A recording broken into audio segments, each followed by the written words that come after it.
Okay, this might seem just like a silly sing-along book, but it's actually doing something really amazing for the brain. This week's book review is on There Was an Old Lady Who Swallowed a Trout, and I'm going to show you what's so awesome about it and what it does for your child's brain. So pretend this is the first page, not pretend. This is the first page. There was an old lady who swallowed a trout that splished and splashed and thrashed about. It wanted out. Right? We turn the page. What's coming next? It's a salmon. We talk about it for a second if we want, or we keep singing along. There was an old lady who swallowed a salmon that slippity flippity flopped as it swam in. She swallowed the salmon to catch the trout that splished and splashed and thrashed about. It wanted out. Oh, yes. So memory sequencing. Their kids are having to think backwards to what's coming next. So when we start singing the salmon, they have to remember, oh, the trout was before that. And on the next page, right, it's the otter, then the salmon, then the trout. Memory sequencing, very good for our brain. But what I love about it, and I know I have a special part that I always like to do, like I make up my own stuff all the time in my classes.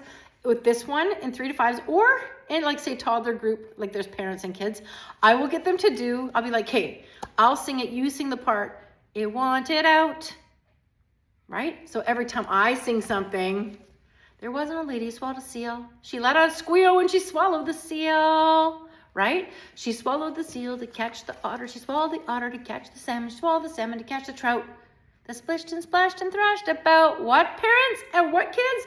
It wanted out. And man, every time they're excited to chime in. And I also will talk about, like, look at her. I know I got the glare a little bit. She's way bigger than the houses. And look at those people. So is this true? Or is this a pretend story? And they'll shout it out. It's pretend, right? Blah, blah, blah.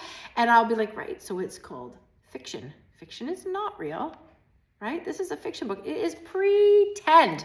And I mean, goodness gracious, at the end of the book, she just gets so big. She swallows up all these different ocean animals. And where I live, these are all animals where I live. So and all the kids are in my classes. We like to talk. Most of the kids know all of the animals. And look at this. We're getting to a part where it's hard to remember. Well, it's right here. Porpoise, seal, otter, salmon, trout. And I can point to them. And by this time, those kids are chiming in. We have a nice little helpful reminder, right? And then the best page ever comes after, when it's like the orca whale. Where's the orca whale? She's flying through the sky. Clearly, this is fiction, right? There comes the whales.